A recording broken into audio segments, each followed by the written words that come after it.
저희 동기 목사님 중에 한 분이 최근에 암에 걸리셨어요.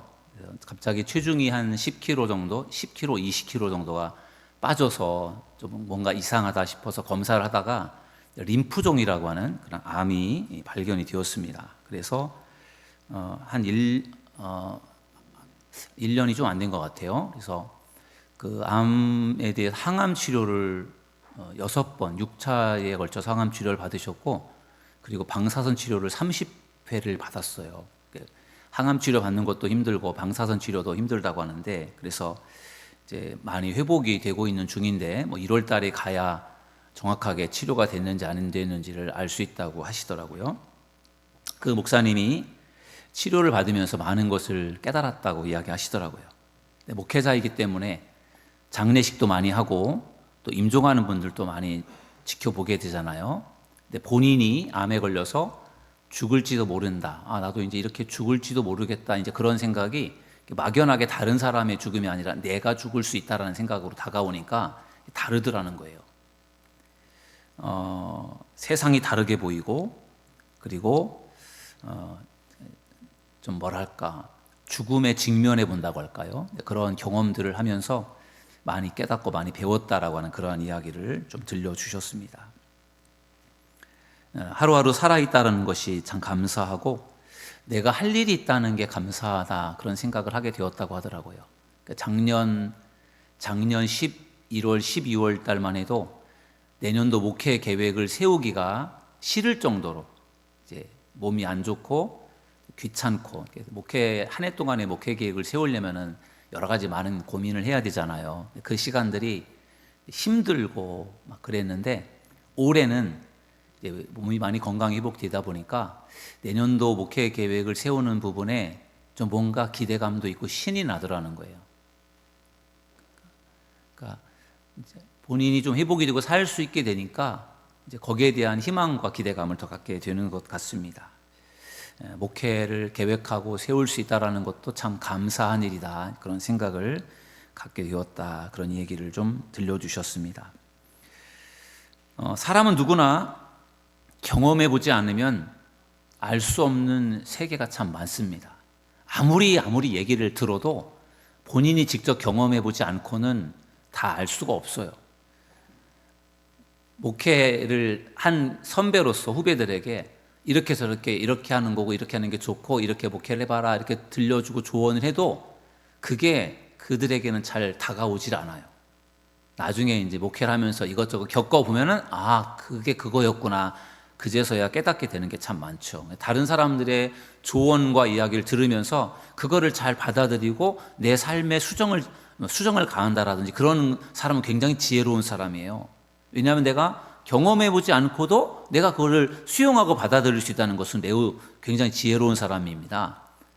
근데 다른 사람들의 말을 듣지 않다가 나중에 가서 어려움을 겪고서 그제 가서 맞아, 그 사람들의 말이 맞구나, 그렇게 생각할 때는 이미 때가 늦는 경우들이 참 많고, 세월이 흘러가니까 시간들이 참 아깝지 않습니까?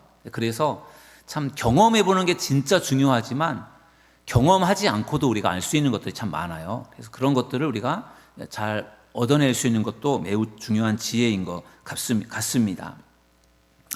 여러분 중에도 지금 힘든 일을 겪고 계신 분들이 혹 있을 거예요. 건강의 문제라든지 사업의 문제라든지 여러 가지 여러분들의 그 어려운 문제들이 있을 수가 있는데, 여러분들이 그 어려운 일들을 잘 인내하며 잘 참아내고 견뎌낼 수 있는 은혜가 여러분들에게 있기를 주님의 이름으로 축원합니다. 그 경험이 여러분들에게 아프고 힘든 경험일 수 있지만, 그 경험이 여러분들의 인생을 다시 회복시키고 살리는 그러한 놀라운 능력이 될 줄로 믿습니다. 오늘 빌립보서 이제 2장 말씀을 읽었는데, 빌립보서는 바울의 옥중 서신입니다. 사도 바울이 로마의 감옥에 갇혀 있을 때 빌립보 교회 성도들에게, 바울에게 있어서 빌립보 교회는 굉장히 좀 특별한 교회거든요. 루디아라고 하는 여인을 통해서 유럽의 첫 번째로 세워진 교회였기 때문에 그 빌립보 교회가 사도 바울이 감옥에 있을 때도 영치금도 넣어주고 또 면회도 오고 하면서 누구보다도 바울에게 잘했던 교회가 빌립보 교회입니다. 그래서 바울이 로마 감옥에 갇혀 있을 때 빌립보 교회 성도들을 생각하면서 편지를 써서 그 보낸 편지가 바로 빌립보서입니다. 여러분, 옥중서신이다. 감옥 속에서 쓴 편지잖아요. 근데 여러분이 빌립보서의 내용을 읽어보면은 빌립보서의 주제가 기쁨입니다. 기쁨. 기쁨의 서신이라고 부르는데 기뻐하라, 기뻐하라 이렇게 말씀하시거든요. 바울이 지금 감옥 속에 있는데 본인이 지금 힘들고 어려운 상황 속에 놓여 있는데 성도들에게 기뻐하라, 기뻐하라. 주 안에서 내가 다시 말하노니 기뻐하라. 이렇게 말씀을 할 수 있는 그 이유가 무엇일까요? 여러분, 내가 기쁜 상황 속에 있을 때 사람들에게 여러분 기뻐하십시오 이렇게 말을 해야 그게 말이 통하는 것이지. 내가 지금 힘들고 어려운 상황 속에 있는데 사람들에게 기뻐하십시오, 기뻐하십시오라고 그렇게 말한다는 게 쉬운 일은 아니잖아요. 그럼에도 불구하고 바울은 성도들을 향해서 기뻐하라, 기뻐하라 이렇게 말할 수 있는 중요한 이유가 있었어요. 바울이 비록 감옥에 있지만 바울의 마음 속에는 하나님이 주시는 기쁨과 평강이 있었던 것입니다. 우리가 이 세상을 살아가면서 힘들고 어려운 시간들이 참 많습니다. 그러나 이 세상에서 아무리 힘들고 어렵다고 할지라도 우리 안에 예수님이 계신다면 주님이 주시는 평강, 기쁨이 분명히 있을 줄 믿습니다. 이 기쁨이라고 하는 것은 세상에서 얻을 수 있는 기쁨하고 다른 거예요. 주님이 주시는 기쁨, 평안한 마음, 그 마음이 여러분 안에 있기를 주님의 이름으로 축원합니다. 옆에 계신 분하고 이렇게 다시 한번 인사하겠습니다. 평안한 밤 되시기 바랍니다. 인사하겠습니다. 평안한 밤 되시기 바랍니다. 주님이 여러분들 안에 그런 마음들을 주시기를 원합니다. 흠이 없는 하나님의 자녀라는 그런 제목을 가지고 오늘 참 말씀을 좀 나누려고 하는데, 여러분 하나님의 말씀을 읽어보면은 하나님과 우리들의 관계를 분명하게 말씀해 주시는데, 하나님은 우리 아버지, 우리는 하나님의 자녀라는 거예요. 믿으십니까? 우리가 하나님의 자녀라고 하는 것이 얼마나 이게 감사한 일이고 얼마나 귀한 일입니까? 마귀의 자녀가 아니라 하나님의 자녀다라는 게 얼마나 귀한 일이에요. 우리가 하나님의 자녀인데, 성경 오늘 사도 바울은 오늘 말씀을 통해서 어떤 우리에게 말씀을 들려주고 도전을 주는가 하면은 흠이 없는 하나님의 자녀가 되라는 거예요. 하나님의 자녀라고 해서 다 똑같은 게 아니잖아요. 정말 좋은 하나님의 자녀가 있고 엉터리 같은 하나님의 자녀가 있어요. 흠이 없는 하나님의 자녀. 여러분, 우리는 하나님을 믿을 때 기왕이면 흠이 없는 하나님의 자녀가 될 수 있기를 주님의 이름으로 축원합니다. 엉터리 같은 하나님의 자녀가 아니라 흠이 없는 하나님의 자녀가 되어져야 하지 않겠습니까?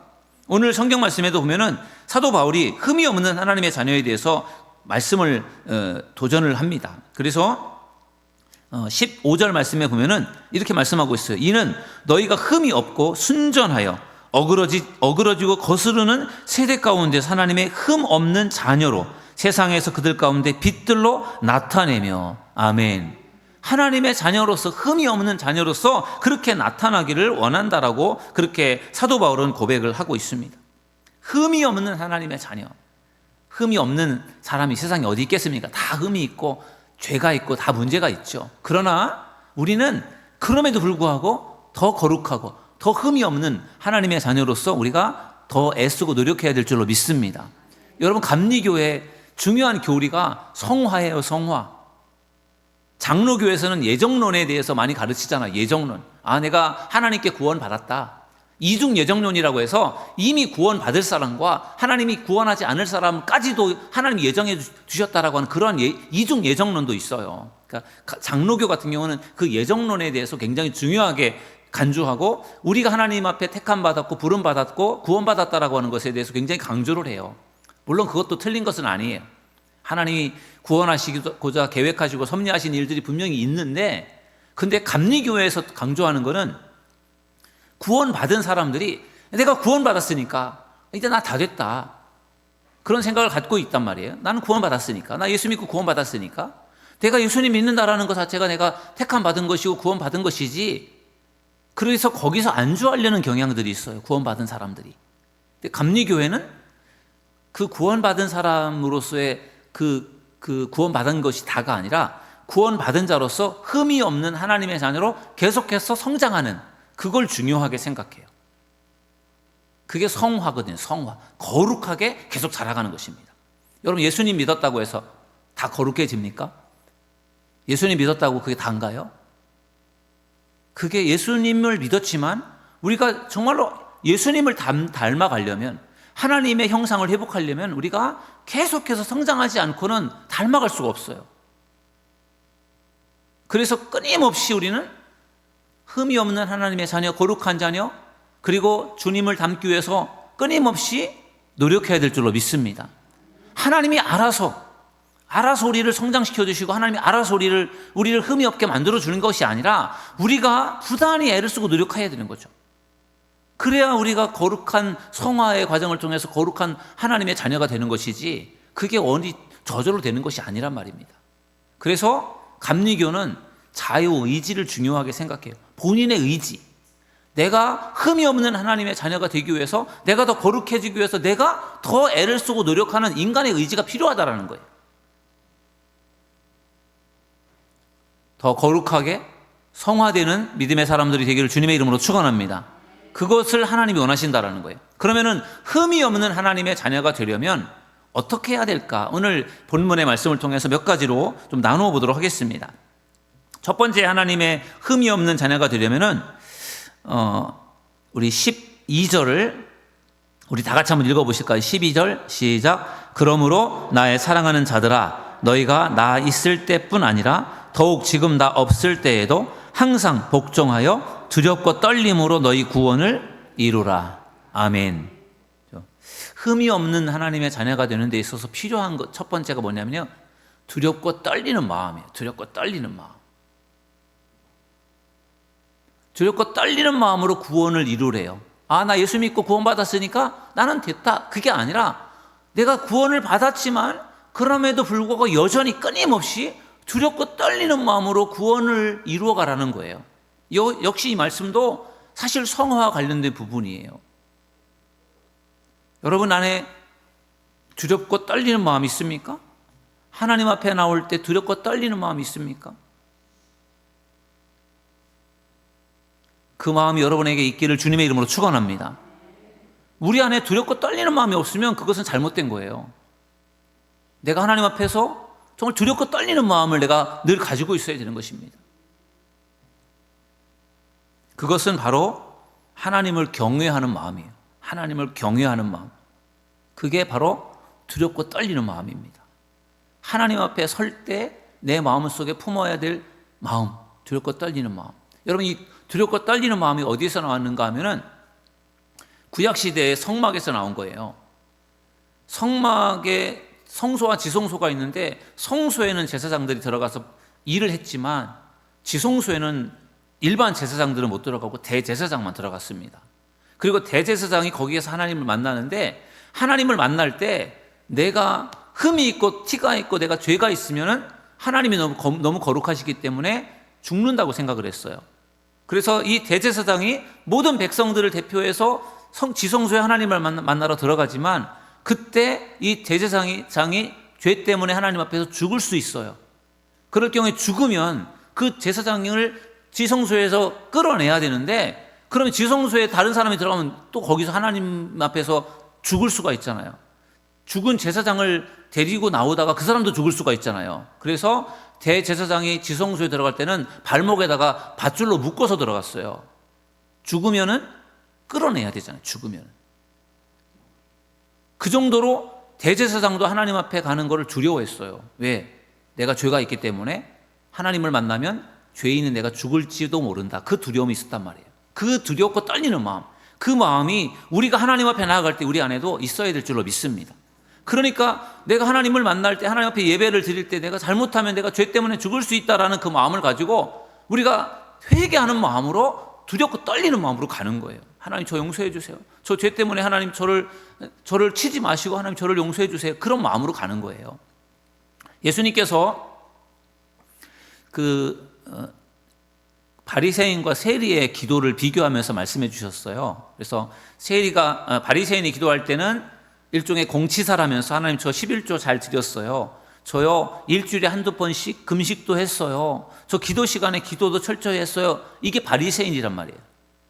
그러면서 하나님 앞에 어떻게 보면은 하나님 앞에 회개하기보다는 하나님 앞에 자기의 자랑거리를 늘어놓는 식으로 기도한 것이 그게 바리새인의 기도였습니다. 하나님은 그 기도가 잘못됐다고 말했어요. 오히려 예수님은 세리의 기도를 하나님은 칭찬해 주셨어요. 세리는 어떻게 기도했죠? 세리는 주여 나는 죄인으로소이다. 나를 불쌍히 여기소서 이렇게 기도했어요. 나는 죄인입니다. 나를 불쌍히 여겨주세요. 바리새인은 하나님 앞에서 고개 뻣뻣이 들고 하나님이 저거 할 것 다 했어요. 그렇게 기도하는 모습이었다면 세리는 고개도 못 들고요. 죄인입니다. 이렇게 고백했단 말이에요.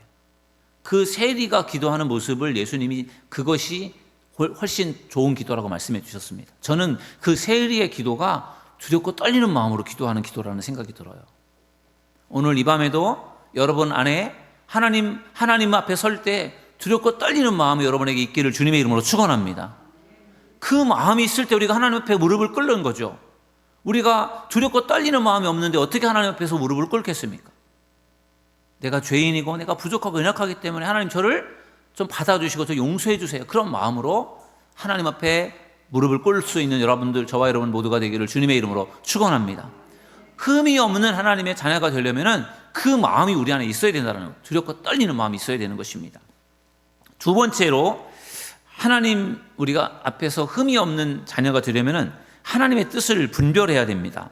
여러분 13절을 우리 같이 한번 읽어보시겠습니다. 13절 시작. 너희 안에서 행하시는 이는 하나님이시니 자기의 기쁘신 뜻을 위하여 너희에게 소원을 두고 행하게 하시나니. 아멘. 하나님의 뜻이 매우 중요하잖아요. 하나님의 뜻. 하나님의 뜻을 이루는 것이 얼마나 중요합니까? 하나님은 하나님의 뜻을 이루도록 하기 위해서요, 사람들의 마음속에 소원을 주신대요. 소원을. 그 소원이 내가 원하는 소원이 아니라 그 소원이 하나님의 뜻을 이루기 위해서 사람들의 마음속에 그 소원을 갖게 하신다는 거예요.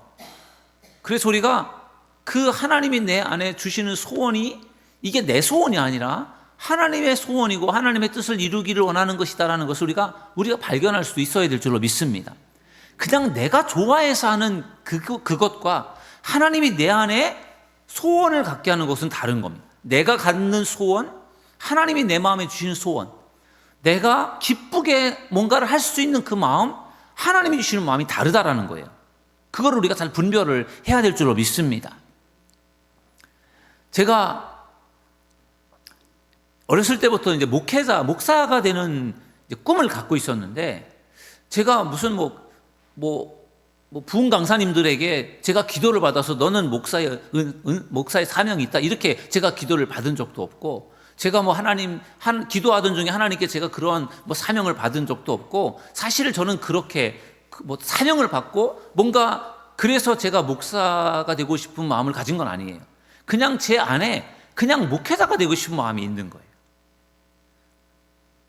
그래서 제가 그 마음을 가지고 결국은 신학교를 가서 목회자가 됐는데, 그래서 제 마음속에는 늘 정말 내가 하나님의 부르심이 분명한가?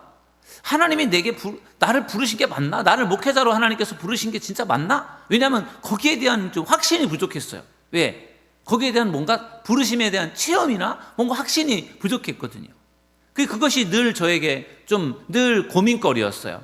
그래서 제가 늘 고민하다가 제가 목사 안수를 받고 얼마 안 되었을 때, 저희 이제 그 작은 아버님이 목사님이셨는데, 작은 아버님하고 어떻게 만날 수 있는 기회가 돼서 대화를 나누던 중에 제가 그 이야기를 했어요. 사실 작은 아버님이 제가 목사가 되긴 했지만 저 부르심에 대한, 저의 사명에 대한 그 확신이 제가 좀 부족한데 어떻게 하면 좋을까요? 저 고민입니다. 그렇게 제가 고백을 하니까 작은 아버님이 저에게 그러면 박 목사는 왜 목사가 됐느냐? 그거 물어보시는 거예요. 그래서 저는 어렸을 때부터 그냥 목사가 되고 싶었어요. 제 마음속에 그냥 목회자가 되고 싶은 마음이 저에게 그냥 자연스럽게 생겼습니다. 그러니까 그때 작은 아버님이 저에게 들려주신 말씀이 제가 잊을 수가 없어요. 박 목사, 그 마음은 그거는 그냥 사람이 품을 수 있는 마음이 아니야. 그 마음을 갖게 한 분은 하나님이시고, 하나님이 그 마음을 주셨기 때문에 박 목사가 목회자가 되고 싶은 마음을 가진 거지, 그거는 박 목사가 하고 싶어서 갖게 된 마음이 아니고 하나님이 안에 주신 마음이야. 그 말씀을 들려주셨거든요. 근데 그 말씀이 오늘 이 말씀과 똑같은 말씀이었어요. 하나님이 뜻을 이루기 위해서 우리 마음속에 너희에게 소원을 두고 행하게 하신다. 그죠? 제 마음속에 목사님이 되고 싶은 어렸을 때부터 마음을 하나님이 주셨던 게 이게 제가 품었다라기보다는 하나님이 저에게 그런 마음을 주셨던 거예요. 그러니까 그게 그 마음 자체가 귀한 것이고 그 마음 자체가 사명이라는 것이었어요. 그래서 저는 작은 아버님께서 그렇게 말씀해 주시는 말씀이 저에게는 굉장히 힘이 되었고, 그리고 그것이 굉장히 저에게 맞아, 그게 정말 하나님의 부르심이 그거였구나, 그런 이제 확신을 갖는데 굉장한 도움을 얻었습니다. 그런 점에서 우리가 성경을 잘 읽고 이해하고 깨닫는 것은 굉장히 중요한 것 같아요. 읽어도 잘 모르겠지만 그거를 잘 해석해주고 깨닫게 해줄 때 그것이 정말 우리에게 힘이 되고 능력이 되는 것 같습니다. 여러분, 하나님의 뜻을 분별하는 것이 매우 중요한데, 하나님은 우리 안에 그 하나님께서 소원을 주셔서 그 소원을 이루도록 하시는 그러한 마음들을 주시는 것이 그게 하나님의 뜻이다라고 하는 것을 우리가 깨달을 수 있기를 주님의 이름으로 간절히 축원합니다.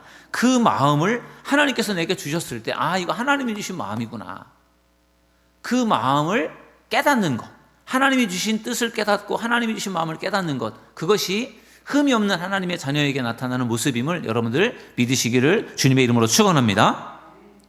그 다음에 이제 세 번째, 흠이 없는 하나님의 자녀는 어떠한 모습을 갖게 되는가 하면요, 모든 일에 원망과 시비 없이 한다는 거예요. 그 14절을 우리 한번 읽어보실까요? 14절 시작. 모든 일을 원망과 시비가 없이 하라. 아멘. 모든 일을 원망과 시비 없이 하는 것, 이것이 흠이 없는 하나님의 자녀에게 필요한 부분이라는 거예요. 원망하고 불평하는 것은 하나님의 자녀에게 하나님께서 원하시는 모습이 아닙니다. 시비라고 하는 것은 다투는 거거든요. 다투는 것, 싸우고 다투고 하는 것, 그것도 하나님의 자녀에게 하나님께서 기대하는 모습이 아니에요. 그것은 세상 사람들의, 믿지 않는 사람들의 모습이라는 것이죠. 여러분들이 잘 아시는 것처럼 출애굽한 이스라엘 백성들이 광야를 행진하다가 거기서 그들이 이제 하나님 앞에 불평하고 원망을 하고, 그 결과 몇 년 동안 애굽 광야 생활을 하게 되죠? 40년 동안 광야 생활을 하잖아요. 40년 동안 애굽에서 430년 동안 종살이를 하던 이스라엘 백성들이 애굽을 탈출해 나왔을 때 광야에서 40년 동안을 그들이 생활을 합니다. 그 이유는 그들이 하나님 앞에서 불평하고 원망을 했기 때문에 그렇습니다. 물론 광야 생활이 힘들었을 겁니다. 매일매일 만나만 먹어야 되고, 그리고 물도 먹고 싶을 때 마음껏 먹을 수가 없고, 낮에는 덥고 밤이 되면 춥고, 그런 사막의 날씨 속에서 그들이 40년 동안을 광야를 방랑하고 행진한다는 게 얼마나 힘들었겠어요. 힘들었을 겁니다. 그런데 하나님은 그들이 그 힘들어도 하나님을 믿고 신뢰하면서 그들이 순종하기를 원했던 거예요. 근데 이스라엘 백성들은 참지 못해서 불편하고 힘드니까 불평하고 또 원망하고 그랬습니다. 그래서 하나님이 결국은 그들에게 벌을 내리신 거잖아요. 불평하고 원망하는 이스라엘 백성들에게 하나님께서 벌을 내리셔서 그들이 40년 동안 광야 생활을 한 것입니다. 불평하고 원망하는 것, 하나님이 원하시는 모습이 아니에요. 여러분, 우리가 하나님을 믿는 자들로서 불평하고 원망하지 않는 믿음의 사람들이 되기를 주님의 이름으로 축원합니다. 하나님 앞에서 우리가 불평하고 원망할 자격이 없어요. 어찌 보면은 우리가 하나님 앞에서 감사해야 되고, 우리가 하나님 앞에서 기뻐하는 것이 하나님이 원하시는 모습인 줄로 믿습니다. 우리가 잘 아는 것처럼 데살로니가전서 5장 16절에서 18절 말씀에 사도 바울이 항상 기뻐하라, 쉬지 말고 기도하라, 범사에 감사하라, 이것이 그리스도 예수 안에서 너희를 향하신 하나님의 뜻이니라, 이렇게 말했잖아요. 하나님의 뜻이 뭐냐면은 항상 기뻐하는 것, 그리고 쉬지 말고 기도하는 것, 범사에 감사하는 거예요. 범사에 감사하는, 어떤 상황 속에서도 감사하는 것. 광야에서 힘들고 어렵지만 거기에서도 감사할 일이 많았잖아요. 굶어 죽을 수 있었지만 하나님이 굶어 죽게 하지 않으셨어요. 먹여주시고 살려주셨단 말이에요. 그러니까 그것에 감사해야 되는데 그들은 감사하기보다는 불평하고 원망을 했습니다. 우리의 인생도 마찬가지입니다. 광야와 같은 인생을 살아갈 때 우리에게도 힘들고 어려운 일들이 있잖아요. 그런 어렵고 힘든 상황 속에서 불평하고 원망하는 사람이 되기보다는 오히려 어렵지만 그럼에도 불구하고 그 중에서도 감사할 수 있는 저와 여러분 모두가 되기를 주님의 이름으로 축원합니다. 그게 하나님이 원하시는 모습이고 그게 흠이 없는 하나님의 자녀들에게 보여져야 될 모습이라는 거예요. 우리가 어려워도 그래도 원망하고 불평하지 않고 묵묵히 감사하면서 순종하며 살아간다면 사람들이 그 모습을 보면서 야, 역시 믿는 사람은 뭐가 달라도 다르구나. 그게 사람들이 그렇게 보지 않겠습니까? 그런데 힘들고 어려울 때마다 불평하고 원망하고 막 사람들하고 싸우고 그러면은 사람들이 그 사람을 보면서 어떻게 생각을 할까요? 하나님 믿는 사람이 뭐 저래? 그럴 거 아니에요. 하나님을 믿으면서 하나님의 영광을 드러내야 되고 우리가 정말 하나님을 믿는 자로서 칭찬받는 사람이 되어져야죠. 하나님을 믿는다고 하면서 사람들에게 손가락질을 당해서는 안 되잖아요. 흠이 없는 하나님의 자녀는 원망하고 불평하고 시비하는 사람들이 아니라 감사하며 기뻐하는 사람이 되어져야 할 줄로 믿습니다. 그것을 오늘 성경은 우리에게 말씀해 주고 있습니다. 좀 힘들어도 좀 어려워도 참고 이겨내는 여러분들이 되기를 주님의 이름으로 축원합니다. 하나님이 분명히 도와주실 것이고 이 어려움을 이겨내면 분명히 좋은 때가 올 것이고 하나님은 그런 하나님이십니다. 그 하나님을 믿고 신뢰하면서 참아내고 견뎌내는 믿음의 사람들이 되기를 주님의 이름으로 축원합니다. 마지막 한 가지를 더 보면은요, 16절입니다. 16절 다 같이 한번 읽어보실까요? 시작. 생명의 말씀을 밝혀 나의 다름질이 헛되지 아니하고 수고도 헛되지 아니하므로 그리스도의 날에 내가 자랑할 것이 있게 하려 함이라. 아멘. 그리스도가 오시는 그날에 주님 앞에 서는 그날에 내가 자랑할 것이 있게 하려 함이라. 흠이 없는 자녀로 지금 바울이 빌립보 교회 성도들에게 편지를 보내면서 흠이 없는 자녀가 되기를 원하는데 여러분들을 흠이 없는 자녀가 되도록 하기 위해서 내가 열심히 다름질을 쳤고 열심히 수고했는데 내가 수고하고 애쓴 것이 헛된 일이 되지 않기를 내가 원합니다. 그 이유는 내가 열심히 애를 쓰고 수고해서 여러분들을 양육을 했는데 여러분들이 하나님 앞에서 하나님 앞에서 내가 여러분들을 통해서 자랑할 만한 그러한 성도가 흠이 없는 성도가 되기를 원합니다. 그래서 제가 열심을 다해서 여러분들을 위해서 헌신하고 수고했습니다. 바울이 지금 그렇게 말하는 거예요. 하나님 앞에 칭찬받고 싶다는 거죠. 아, 정말 빌립보 교회 성도를 정말 훌륭하게 양육했구나. 빌립보 교회 성도를 정말 훌륭하구나. 그렇게 하나님 앞에서 인정받고 싶은 그런 바울의 마음이 있었던 거죠. 흠이 없는 성도로서 잘 양육하고 훈련하면 그것에 대해서 하나님께서 인정을 해주시니까 바울이 그것에 대해서 빌립보 교회 성도들에게 말씀을 들려주면서 여러분들이 흠이 없는 하나님의 자녀가 되기를 원합니다. 그래서 내가 하나님 앞에 여러분들을 흠이 없도록 잘 양육하는 것에 대해서 제가 인정받고 칭찬을 받고 싶습니다. 그런 고백을 하고 있는 것입니다. 여러분, 속만 썩이고 사고만 치는 그런 자식이 있다면 얼마나 부모의 마음이 힘들겠어요. 얼마나 속상하고 얼마나 아프겠습니까? 정말 사고만 쳐요. 사고만 쳐. 그리고 늘 속만 썩이고 문제만 일으키고 그러면 그 자녀를 보는 부모의 마음이 얼마나 아프고 안타깝겠어요. 반면에 정말 너무너무 잘해요. 정말 부모님에게도 잘하고 성실하게 열심히 살면서 자녀들도 잘 양육하고 사회에서 인정을 받고 사람들에게 인정을 받고 그렇게 인정을 받으면서 살아가는 좋은 자녀가 있으면 부모의 마음속에 그 자녀를 보면서 흐뭇하고 뿌듯한 마음이 있는 거예요. 아, 참 내가 좀 힘들어도 그냥 자녀들이 잘 자라가는 것을 보면 마음속에 흐뭇한 마음이 있는 거잖아요. 부모의 마음속에 자녀들이 잘 되기만 해도 그게 흐뭇한 마음이 되는 거죠.